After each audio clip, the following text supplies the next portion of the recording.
Today it's my pleasure to welcome Dr. Lehe.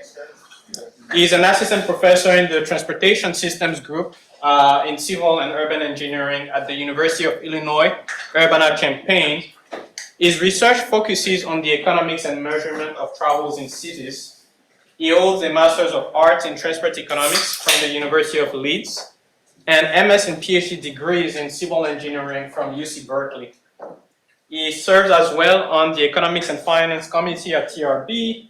He is as well on the Scientific Committee of the ITEA, and he's Treasurer of Findings Press as well, and Communication Officer. And he's a recent recipient of the Career Award from the National Science Foundations. It's my very pleasure to welcome Dr. Lehe. Please welcome him. Okay. So I'm pleased to be here to speak today here in New York, and I'm going to talk a bit about things having to do with congestion. It should be familiar to everybody here. Before I get started, I wanted to quickly show a little visualization because I will be mentioning this idea of hypercongestion. So here I have a little ring road. This is from a series, I've been creating a series of games about transportation. And what we have here, if you look on the left, is one of my games. You can see this is a ring road where the cars are going around the ring road, and there's actually so many cars on it that per unit time, not very many cars are getting where they want to go. So these cars, they go around the ring road, and then they enter and they exit. And if there's too many cars, then we get what they call hypercongestion, which is a situation that will, in the extreme case, is gridlock, but it's where there's so many cars on the road that actually they're not able to get where they're going. And so that's what, when I refer to hypercongestion, that's what I'm going to be talking about. I'm going to try to go kind of quickly through this. So a lot of what I'm going to talk about here is theoretical, and then what I've learned is that as I've gone around and talking, all the students want to hear about AI. So at the end, I'm going to show a little AI application that I have that usually makes the students very happy. Okay, so first, this idea of so the background for this is for a long time, me and my research group, UIUC, have been really interested in this idea of multiple equilibrium. Multiple equilibrium in a transportation system. And this could happen at all different levels, right? But I've always been interested in the idea that there are some places, like here in New York City, that are extremely different than other places, like where I'm from, Birmingham, Alabama. And the two stay that way, right? So one of them, they stay that way for a long time. It indicates that however they are, it is effectively some kind of an equilibrium, and it has a logic that sustains it, right? So there are, so a lot of my papers for a while were dealing somewhat with this idea of hypercongestion. So this is like kind of the ring road that I just showed you. The way that it works here is that you have people that are going from A1 to B1, and then you have people that are going from A2 to B2, so they all have to go around this little ring road that you see there. And in doing so, they have to merge together and they have to diverge. And if I give them merges and diverges, if I assume they follow the same rules that are in the cell transmission model, this famous set of rules for traffic simulation that my advisor, Carlos DeGonzo, came up with, we can see that there's like different types of states that the ring road could be in. They're steady states, ways that they could persist for a long time. So there, on the left, I have what I call a semi-congested state. That's one where there's queues on these certain links, on those two links, the northwest and the southeast, they have queues on them. And then in addition to that, if those queues get really long, they'll actually spill back onto the northeast and southwest link. And then I'll enter into a situation of hypercongestion. And in this case, I'm going to have these really dense queues on the northwest and on the southwest and the northeast, somewhat lighter queues that fill up this, but the entire network will be queued. It will just be all queues. So effectively, in this type of situation, this hypercongested situation, even though there's very high travel times, the flow is actually very low in this case. If you were to stand next to the road in a hypercongested situation and look at and count how many cars pass, even though there's a lot of cars on the road, and if you look down at the road from a helicopter, you would see a lot of cars. If you were to stand next to the road and count how many pass you, you wouldn't count very many because they're moving so slowly. So we can combine this idea. So I bet that the transportation people at some point have been exposed to this idea of a macroscopic fundamental diagram, or what they call network exit function. Well, if I derive for that ring road, if I derive that macroscopic fundamental diagram like this, that's the blue line right here, and if I pair it with a demand function, which is this function x here, and I've got everything plotted in two spaces here. The one over there has flow on the horizontal, has travel time on the vertical. So here the demand function is declining. This is just to say that fewer people want to travel when it takes longer to travel, right? So, and when travel times are shorter, more people want to travel. The amount of people that are deciding to travel is not fixed, right? So if I were to plot also all the travel times consistent with all the steady states for this ring road, I will see something, and this is drawn for a triangular fundamental diagram on the ring road, but I'll see something which is with this macroscopic fundamental diagram. It has two branches. This is sort of ordinary traffic.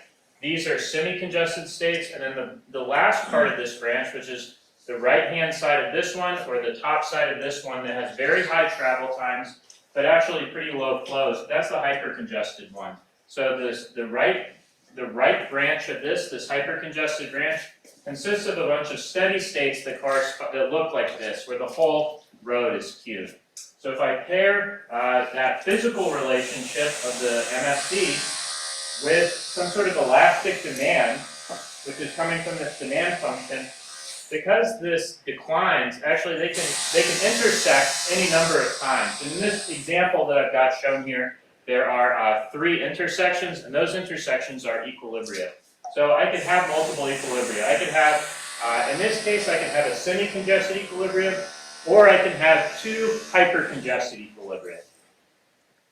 So we sort of, I've been interested in this for a long time, this idea of multiple equilibria. So a big question in a situation like this is whether or not all of these equilibria are stable. This is to say that if you were at an equilibrium, if you were not quite at the equilibrium, but you were like very close to it. So if the equilibrium says, all right, there's going to be, let's say, 900 cars on the ring road. What if there's 899 cars? Will the situation move towards the equilibrium at 900, or will it move away from it towards one of the other equilibria? So I explored this with my student, Ayush Pandey, my PhD student. We sort of wrote this paper called Local Stability of Traffic Equilibria. And in that one, we applied these ideas of equilibrium analysis from the study of dynamical systems by setting up these road networks as kind of high-level abstract systems of differential equations. Turns out you can have actually very, very complex equilibrium behavior. So, for example, this kind of equilibrium is not stable.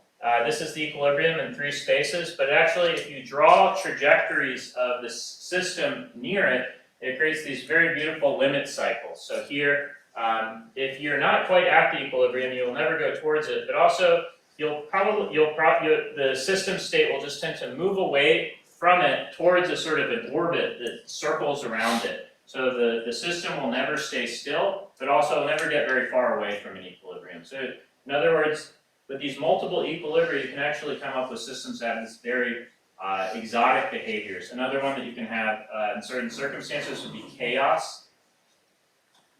We also extended this idea to transit systems, right? So I wrote this, so this came out earlier this year, a bathtub model of transit congestion. This side takes this idea of hypercongestion, applies it to transit systems, where they can also become hypercongested.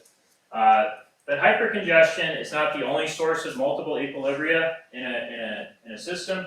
So here's a very simple, I tried to come up with like the simplest example that I could. This is a simple road network where some people go from A1 to B1, other people go from A2 to B2, and there's a bottleneck here. That's what I've drawn here with this little lightning symbol. There's some sort of a bottleneck there. So, and we have elastic demand, that is the number of people going from A1 to B1 and the number of people going to A2 to B2. It depends on the travel times to go to those 2 places. So in this situation, you can get multiple equilibria. So here's one type of equilibria. This is one where there's a big long queue on this common link, MD, between the merge and the diverge. There's this big long queue, and this queue will just stay the way that it is forever, right? This is another equilibrium that can happen with the same demand functions, the same bottleneck, etc.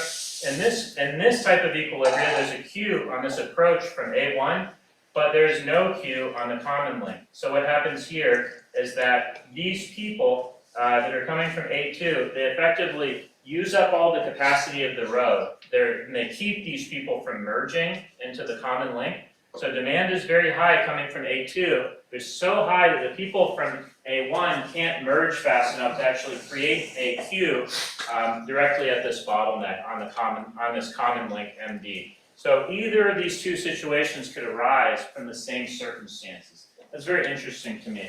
This suggests sort of a motivation for things like ramp metering or traffic control of this nature, is that if you can control the system, you can avoid ever even getting into these bad equilibria, and you can stay away from them forever. Okay, so what I've been talking about in this section is simply some previous research on this idea of multiple equilibria. And one of the important things is that when I say equilibrium, I'm not talking about just steady states of traffic. I'm not talking about measurements of traffic. I'm specifically talking about a type of model in which people's choices are endogenous, right? So it's very common that when we learn transportation engineering, we learn stuff like the demand for travel on this bus route is X people per hour, or the demand for driving on this road is X vehicles per hour, something like this. In these types of models, what makes them equilibrium is that demand is endogenous. It depends on what the outcomes are, right? So if you have a very congested road, in turn, that keeps people from wanting to go on it. If you have a very slow transit system, in turn, it keeps people from wanting to ride on the transit system. So that's why it's sort of at the intersection of transportation engineering and transportation economics, right? And I think everybody's familiar with that. Probably if you take a course, you might learn a little bit about demand modeling and forecasting and such. So this is essentially like that, but we don't specify any particular functional form for the demand function here. Okay, so now I will talk a little bit about this idea of positive feedback. Okay, so some background here is that in the 1980s, actually, so as of yesterday, prior to yesterday, if you were to look in the New York Times, you would be able to read an opinion column by Paul Krugman, who was a famous economist and won the Nobel Prize. And before he was an opinion columnist for the New York Times for like 25 years, he actually was an economic geographer. He became famous for, in the 1980s, he wrote a lot of these theoretical papers about economic geography that later on he calls the increasing returns revolution. So what is this? It was like a whole research agenda which was dedicated to the idea of trying to explain these massive, startling features that we see whenever we look at maps, right? So the city of New York, for example, is a massive, massive city, right? It's much larger than any of the other cities that are nearby, right? And most places are like that. Most places in the world don't have like an even distribution of population across a large area. Instead, humans tend to cluster together in cities, and especially things like industries tend to cluster together. So like all of the tech industry is in San Francisco area, Boston area, New York area, and Boston, right? So that would be like 99.9% of the US tech industry is in those four cities. So that is what the increasing returns revolution was about. So so they were very interested in a lot of the same things that I was looking at with multiple equilibria. So what is it that explains these sort of exotic and very heavy concentrated phenomena that we see in human geography? And they said, basically it boils down to something that has no equivalent in pure traffic, right? So pure traffic, the things that I showed you had to do with hypercongestion, right? Or they had to do with the people on the different routes and these queues and stuff. In the increasing returns economic geography literature, on the other hand, the sources of these things like manufacturing belts or industry clusters or large cities, they have to do with positive feedback, or what they call increasing returns. So in essence, what it means is the more you do something, the easier or cheaper it is for other people to do the same thing that you're doing, right? So some examples could be learning by doing, right? So a good example here would be that 15 years ago, electric vehicles were not very good and they were very expensive, right? But over the last 15 years, especially in the United States and in China, we've produced so many electric vehicles that now there's all this expertise, new technology, new ways of making them, so that sort of each individual car is better and cheaper than it was a long time ago because there's been so much learning by doing. There's also network effects, right? We're seeing a big network effect thing happen right now where for a long time Twitter was basically a monopoly, right? If you wanted to go on there and share stuff, you had to use Twitter. Why was that monopoly so sustainable? It was so sustainable because everybody else was on Twitter. That's due to a network effect, right? Now that's collapsing and everybody's moving over to Blue Sky, as we can see, right? Because there is a limit to how strong these are. And also agglomeration economies, right? So like the fashion industry is in the United States, it's primarily in New York City. Why would that be? Well, if you wanted to set up your own fashion house or something, you open it up in New York City, well, you have a bunch of other experienced workers that are nearby. In turn, if you are wanting to get into the fashion industry, you move to New York City, right? So this sort of agglomeration effects. And this is just something from one of Krugman's papers. You can get these multiple equilibria and hysteresis. This is a quote that's probably entirely too long to quote here, but the point is that when factories decide where to locate, they often like to locate near a lot of their customers. But where they locate will lead to a lot of people moving there because they're jobs. So in turn we get things like the Great Lakes Manufacturing Belt, where in China you have this string of manufacturing for different industries along the coast. So this all boils down to what I'll call positive feedback, right, which is the title of my talk. So if we were to boil it down, we say it's a process in which the end products of an action that causes more of that action to occur in a feedback loop. If I were to turn on the volume on my Zoom here, you would hear a feedback loop immediately, but I think I don't have to do that. They also call it circular causation. And I'm very interested in this, applying this to transportation, because like I said, I've been dealing with this idea of multiple equilibria, hysteresis, dynamical systems, stability, all these ideas, but I was dealing with them as far as traffic. This is bringing them into the domain of transit. It turns out that a lot of people have already done this. Here's some of the references. They have to do with transit ridership. So what is going on here? How do you get positive feedback in transit ridership?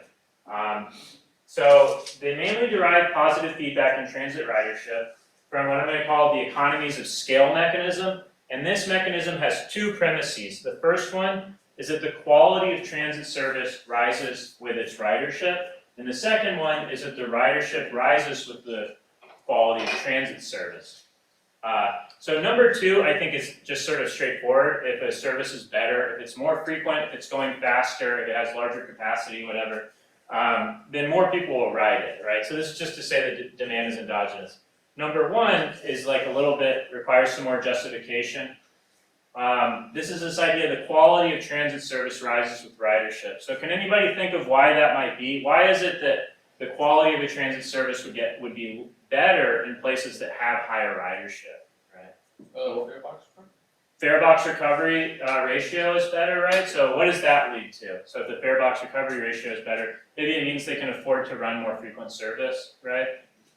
And then if it's more frequent, my wait times are lower, right? What else? Anything else? So let's just go with that. Yeah, if you are riding transit in a place, if a place has high transit ridership, they can afford to run more service, and then it's easier to use. It's more frequent. It has more routes and such. We say that's due to economies of scale in transit service, right? So that's somewhat similar to like, if you want to fly out of my airport in Champaign, Illinois, to New York City, the flight is very expensive, right? Because we only have 5 flights a day, and they really need to charge a lot for them to justify them. They're in these tiny little planes. But if I drive up to Chicago and fly to New York, which has a very high demand, it only costs like $100 or something to fly round trip. $150 to fly round trip. So that's an economy of scale, right? So that is the idea that was behind this previous literature on positive feedback in transit systems. So as ridership rises, the operator can put more people on each vehicle and thus charge a lower fare, or it could run more buses, which leads to, if you run buses more frequently or you run trains more frequently, So wait time at a stop will be lower if you just show up at a stop and it has 5-minute headways, you don't really have to worry about it. And then this also leads to this idea that has been explored quite a bit called the Downs-Thompson paradox, which is a famous comparative static result. Okay, so this is economy. This is not my work. This is background of my work. This is the economies of scale mechanism has these two premises. So I was very interested in the idea of pointing out a totally different and unrelated positive feedback mechanism for transit. It also exists for ride pooling. So we've also done some research for ride pooling. So you can't get, they have the Uber pool, right? You have it here in New York City. They don't have that in Champaign, Illinois, right? There's not enough people. If I was to request an Uber pool in Champaign, Illinois, chances are no one else would be requesting it at the same time, right? Also, another economy of scale evidence, there's only one service offering pool anymore, right? It used to be Lyft and Via did, it's just consolidated into one. That's tend to what you see, that kind of monopoly thing. That's what you tend to see when something has very strong economies of scale. Okay, so I was interested in coming up with a totally different mechanism for positive feedback. It's in transit ridership that has nothing to do with economies of scale. So what is this? And this is published in Part B earlier this year. So this one, remember I had 1 and 2 were the premises for the economies of scale. This also has 2 premises.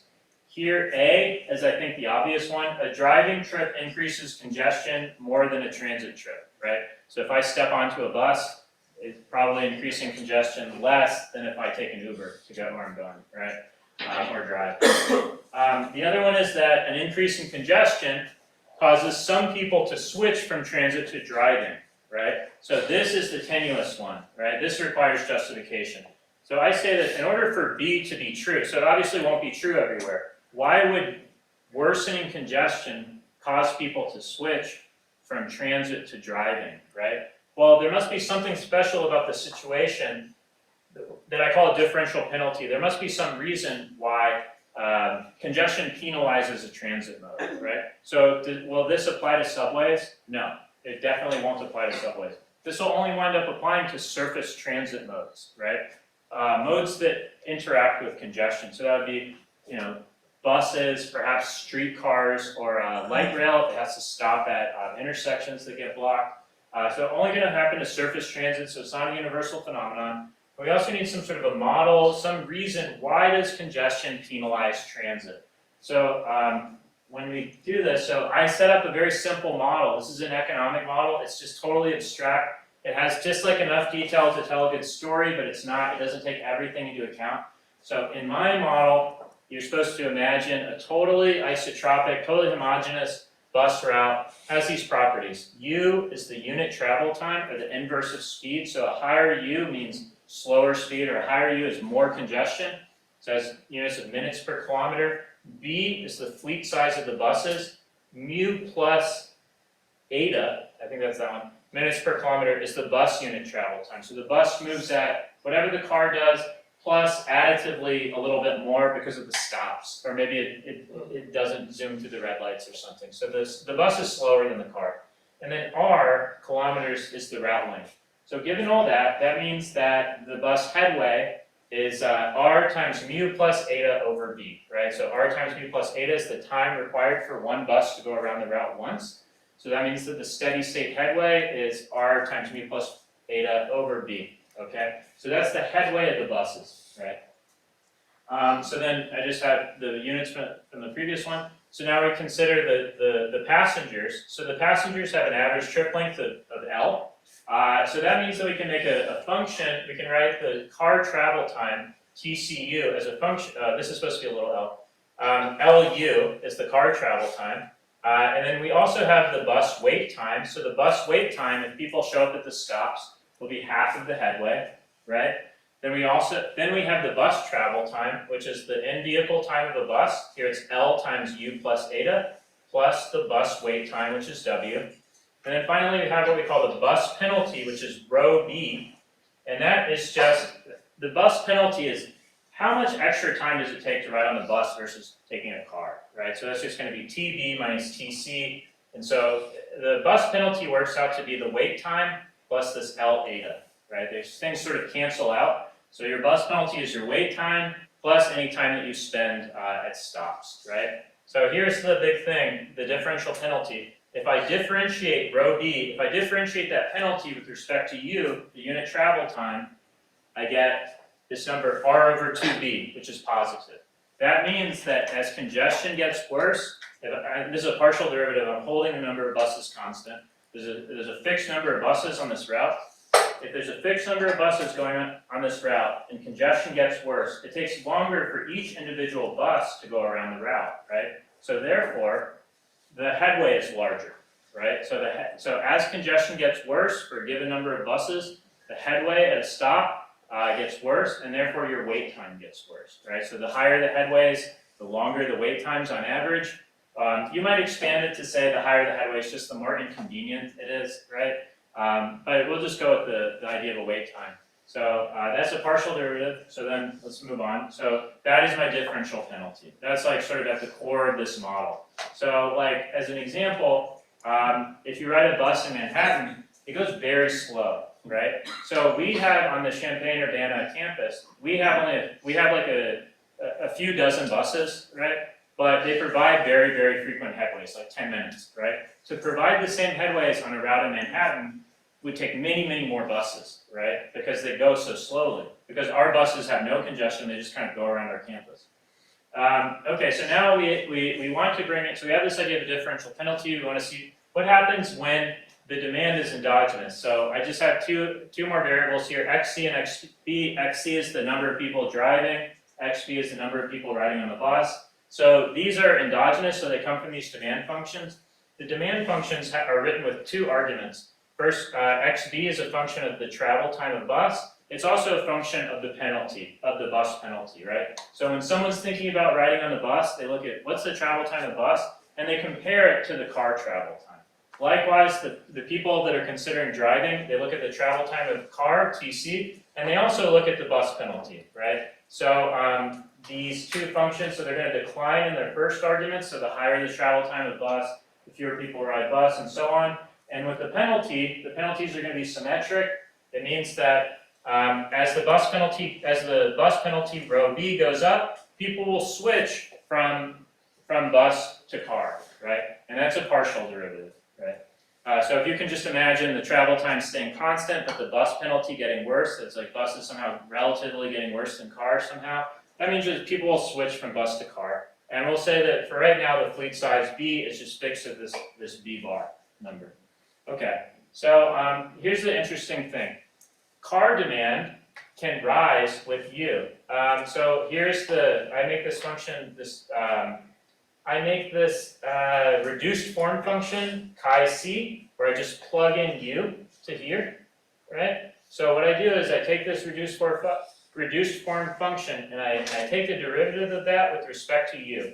And then that expansion using the chain rule, it has two terms. This is a little bit of calculus, but it's enough that you'll be able to do it. So the first is that the car travel time will experience two effects as the congestion gets worse. That is, as U goes up, two things will happen to the car demand. The first is that some drivers will just cancel their trips, right? People will just not travel that would have traveled at a low if it was faster.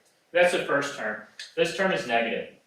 At the same time, because of that bus penalty is getting worse, as congestion gets worse, there's also going to be people that switch from bus to car, right? So these two effects are happening whenever congestion gets worse. And this is just the chain rule, right? So here's the thing. We can't really say anything a priori about the magnitudes of this.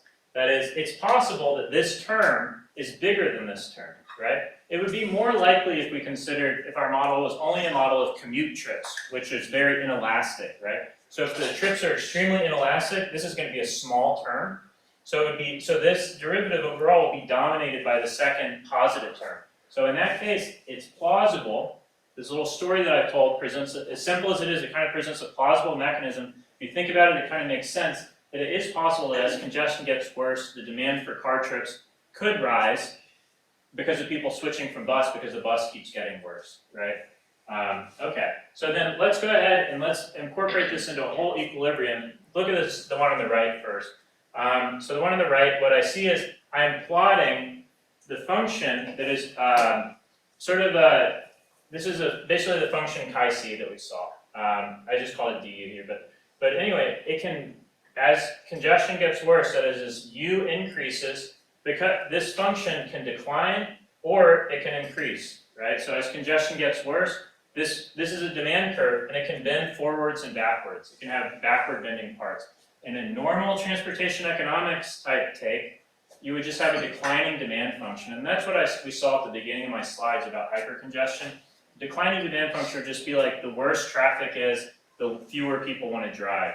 That would be like up here, it's declining. But then here, actually the worse traffic, as traffic improves, actually fewer people want to drive. Or you could go in the other direction too. You could say as traffic gets better, fewer people wind up driving. So I've derived here from this numerical simulation, this zigzagging, backward bending demand curve. So if I plot that next to a volume delay function, right? So I've got this volume delay function mu. So I'm going to say that the actual u itself is not exogenous. The u depends on how many people are driving. So u, the unit travel time, or the inverse speed, is given by a function mu of xc. That function is increasing. That's all we really have to say about it. So here, this one is convex, right? So it's going up. So if I plot the points where the demand for driving and the travel time for driving line up with each other, those are going to be equilibria. At an equilibrium, the number of people driving creates a certain unit travel time. That unit travel time causes that same original number of people to drive. And there's several different solutions here. In this example, I've made 3, but that's arbitrary. I could have 9, what have you, right? It could zigzag around as much as I feel like. So this is a multiple equilibria, has nothing to do with economies of scale. There's no economies of scale here because actually I excise them by fixing the number of buses. I said the number of buses is b bar, right?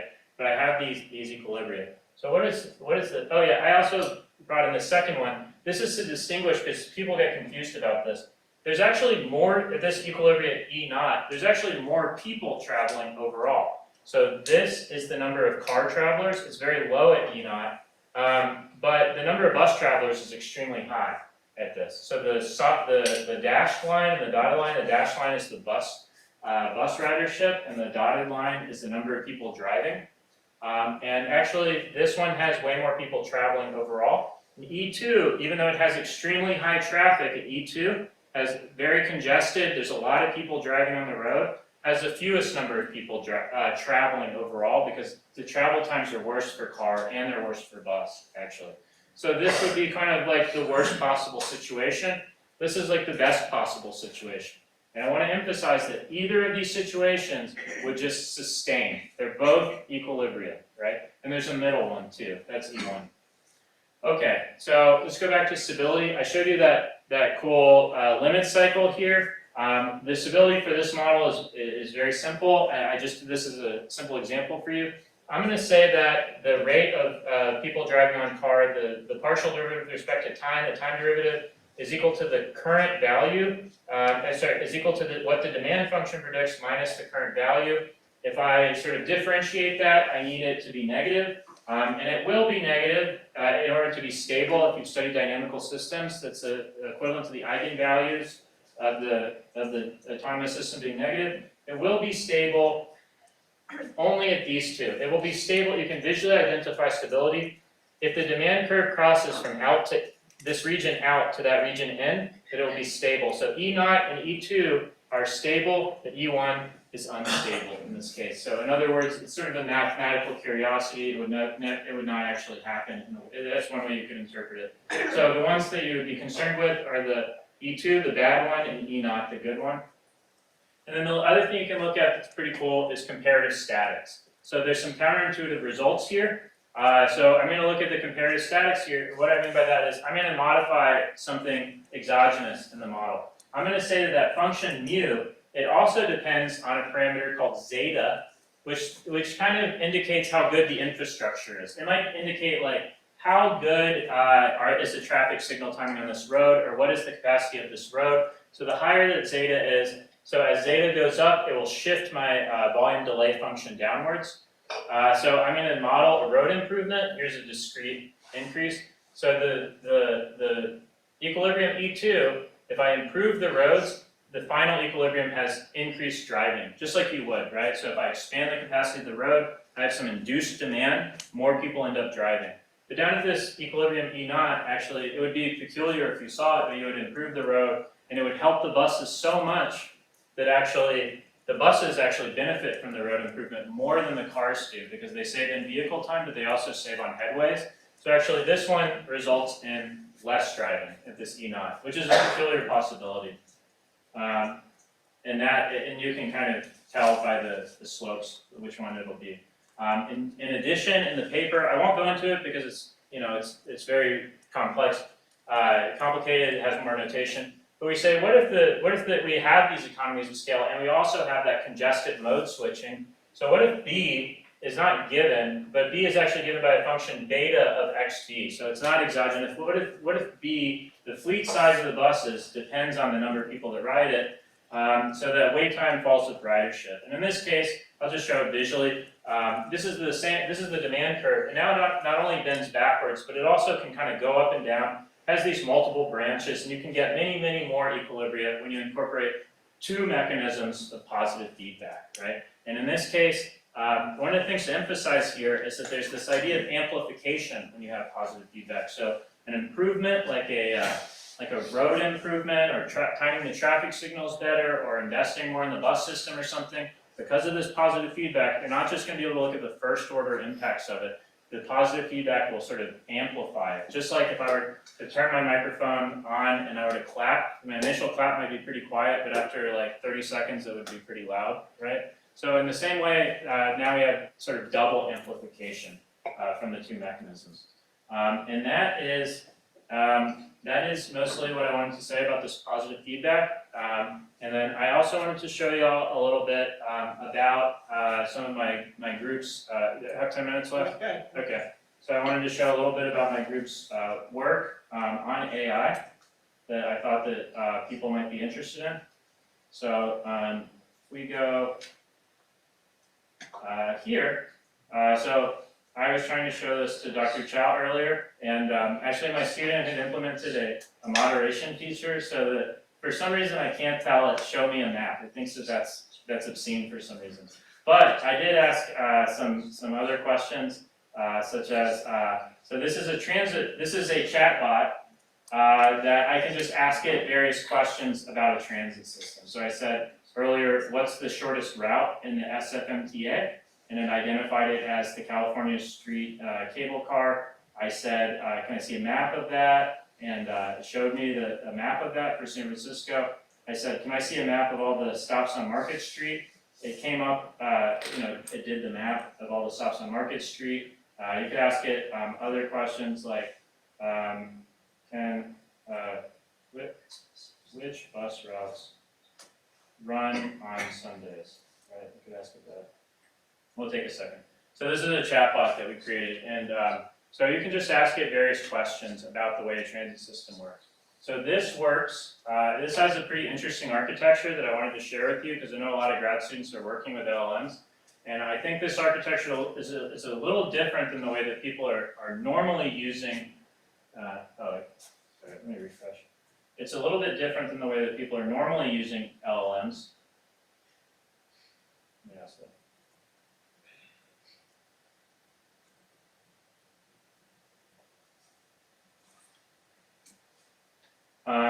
Insofar as we don't give the LLM any of the information about the transit system. And I will, let's wait for this, hopefully it works.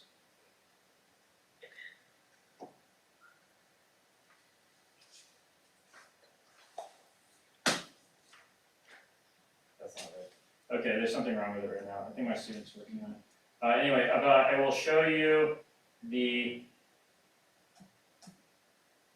I wanted to show you all the architecture for this. So the way that this works is that essentially we don't pass it any data about the transit system. Okay, so what we do is we have a query and we pass the query to the LLM along with a system prompt. So you could ask it some kind of a question, like I asked it earlier, like, can I see a map of all the bus stops on Market Street? And what this prompt says is it says, I have this GTFS data and this is what it looks like. Can you write me some Python code that can answer that question, right? Given that I have this GTFS data. So I never send it any GTFS data itself. Instead, I just tell it like about what I have, and I explain there's all these different files in the GTFS. These are the, here's some coding tips. This is how I want you to format your answer, things like this. So that LLM, so that all goes to the LLM. You can choose which one, like Claude or GPT or Llama or what have you. Then it spits out this code. Then we send that to a server. The code goes to a server where we have a Python REPL sitting there, right? And that Python REPL also has, and that server also has all the GTFS feeds sitting on it. So it runs, and that code actually will work on that server because the GTFS feeds are sitting there. The code comes back, and then we send we send the output of that code back to an LLM, and we basically say, can you like format this in a more human way?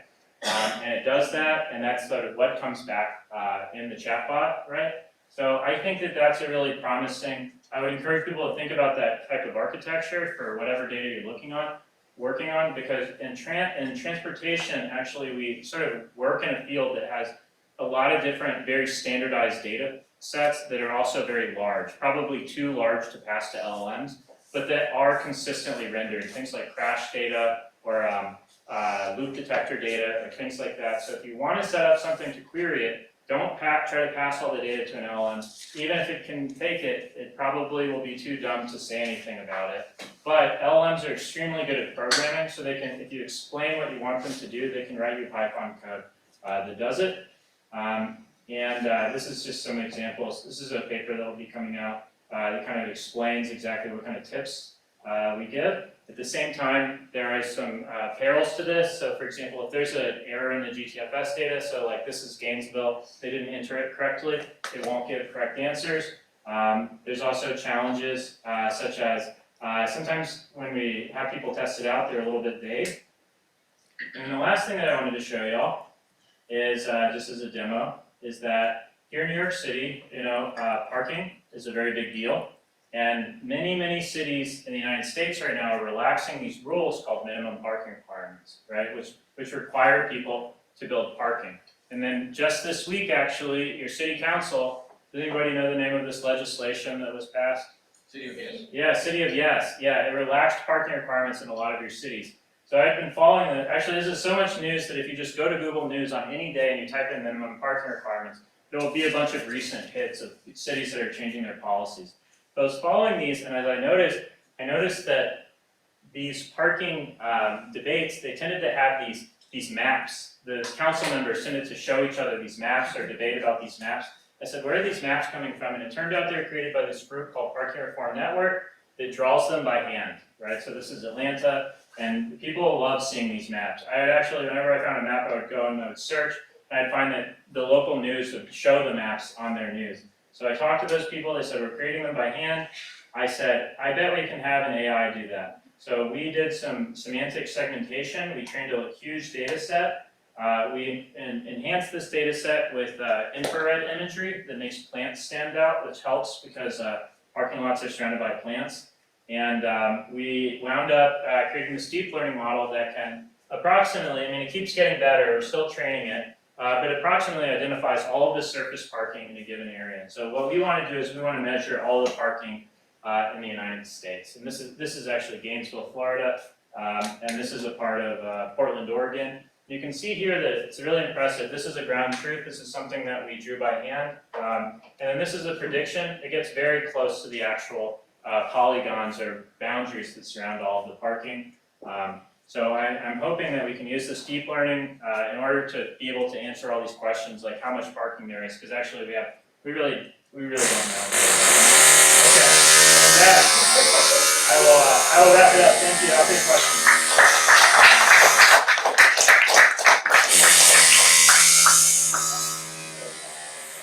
What's up? This was not planned, I promise. Oh yeah, I planned it actually. Please, we welcome questions. Yeah.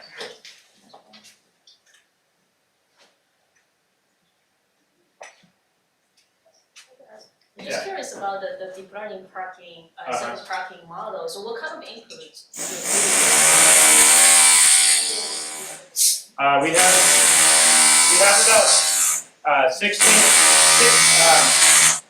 We have about 16,000 pairs of, let me go up. We have about 16,000 pairs like this, which consists of a Google Map tile, a mask, and so that's the pair. We have about 16,000 now.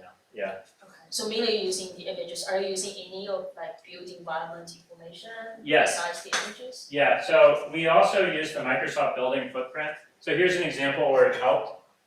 So Walmarts look just like parking lots, right? So it will often misclassify a Walmart. It's not this bad anymore. This is a much earlier one, but we sell it. Make your predictions, and then we go and we subtract all of the building footprints. So that here, made it very. And we also do the same thing with like roads.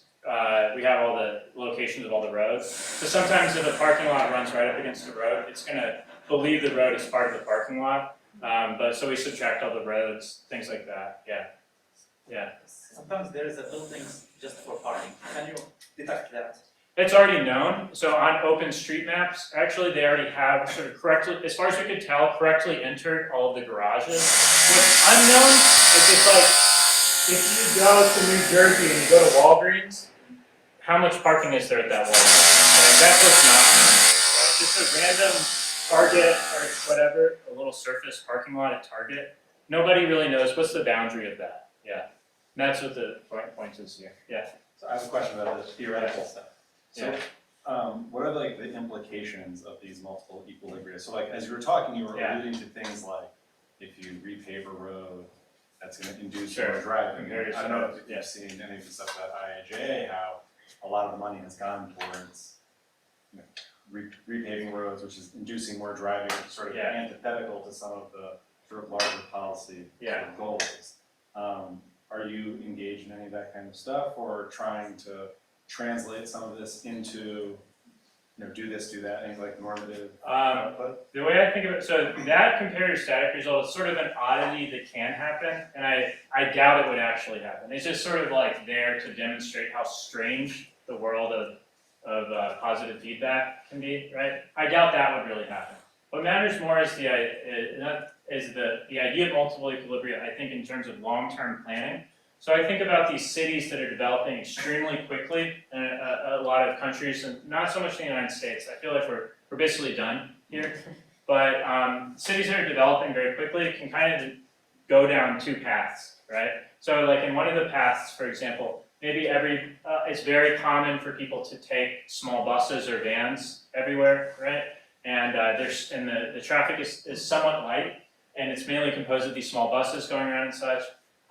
Whereas the other path would be one where everybody just starts buying a car as soon as they can, and the streets become very congested. Then those traditional van pools or van buses or what have you, they start to massively bleed riders, right? And I think it also is a good explanation. That's like the future.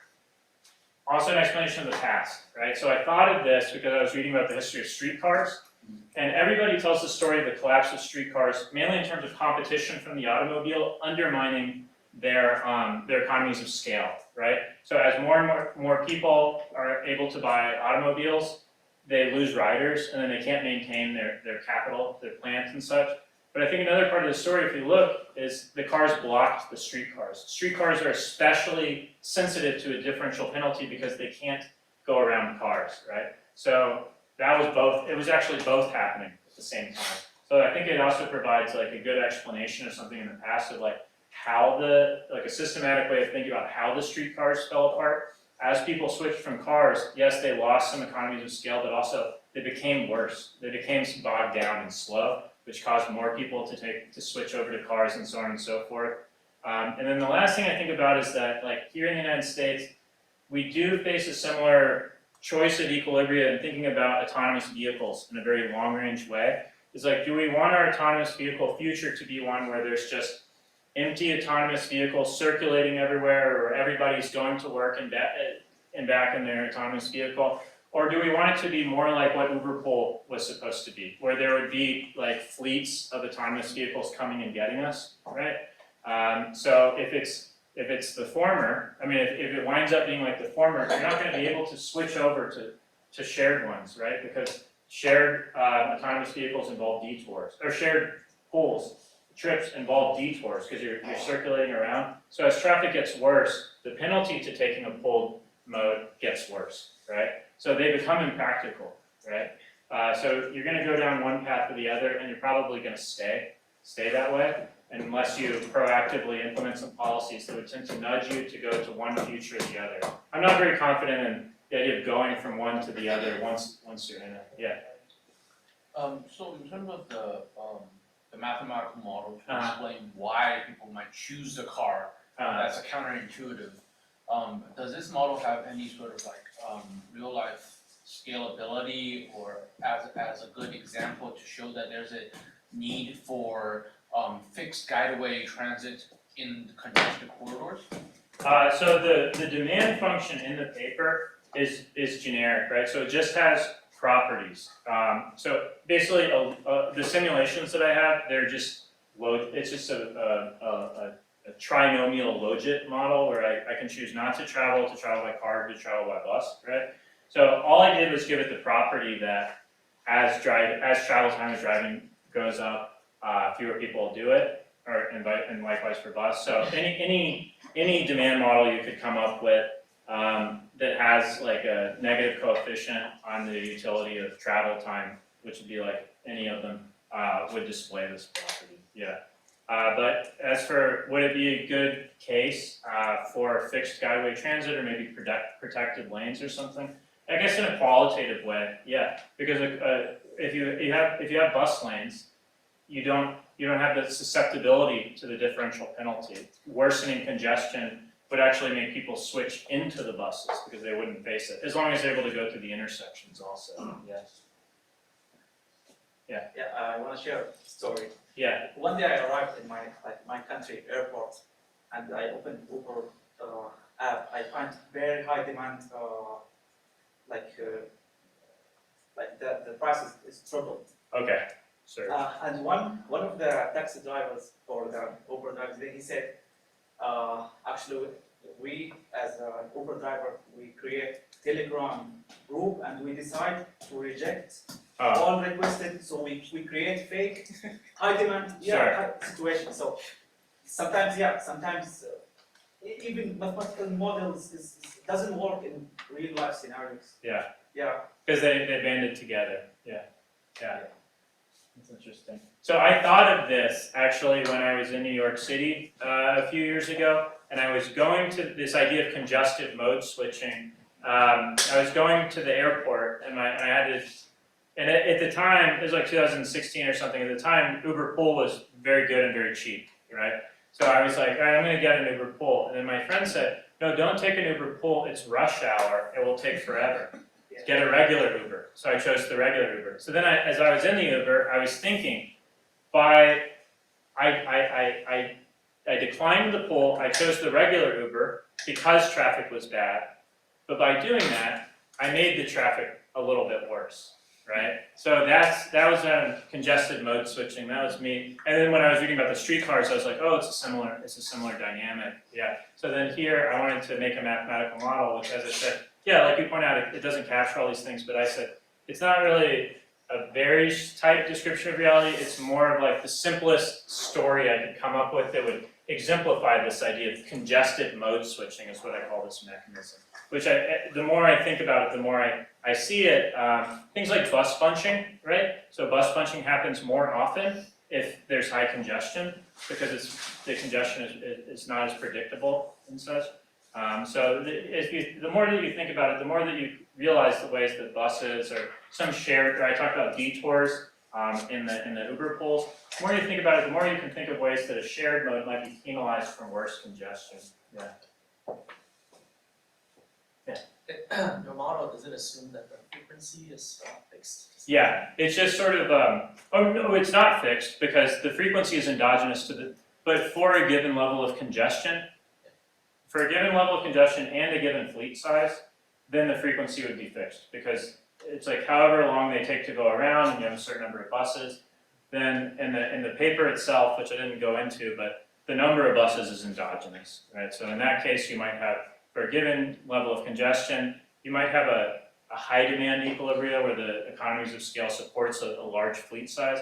Well, I think what's kind of different, why this wasn't really noticed earlier, is that in traditional transportation economics models, they tend to say that there's sort of a cost of a unit of frequency, But here I'm taking seriously that it's actually cost per hour of bus service is really the way that transit costs wind up working out. So it costs more to provide a given frequency when the buses go slower. Yeah. There's one question from Zoom, Okay. and the person is asking, can this research to be extended to account for more realistic conditions? For example, using network fundamental diagrams instead of flow delay functions. Yeah, that would. Yeah. So if you were to do that, you would just get a lot more equilibria. So basically, this would just bend backwards, like the ones that I showed at the beginning. In this case, I just used the volume delay function because I wanted to just get multiple equilibria from the simplest possible setup. If I'd already been working on hypercongestion so much that I didn't do that. Yeah. So in a way, I mean, the whole thing, all this agenda has just made me realize how kind of contingent what we see is. You know, if things were, even for same circumstances, if history was slightly different, we might see very radically different types of urban travel or cities and such, and that is kind of what we see. It varies massively from one place to another.